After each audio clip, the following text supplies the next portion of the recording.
Hey everyone, welcome back to another episode of Editing Basics.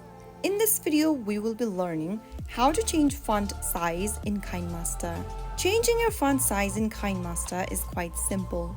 First of all, go ahead and open your KineMaster application on your mobile device and open up a project. Here I've already opened up an existing project on the display. First of all, add text layer onto your project. Tap on the layer option on the top right and tap on text.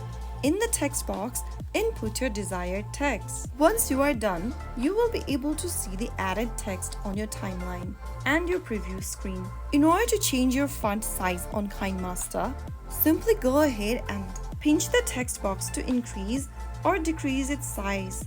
This will proportionately change the font size. You can also try different font style by tapping on font on the right hand side of the screen.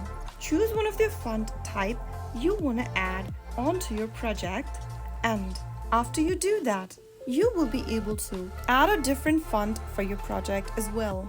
So that's how you can easily change your font size on KineMaster. If you found the video to be helpful, go ahead and give us a thumbs up.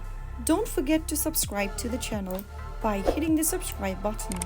Press on the bell icon so that you'll never miss another upcoming upload from us. I will be back again in the next episode. Thank you for watching.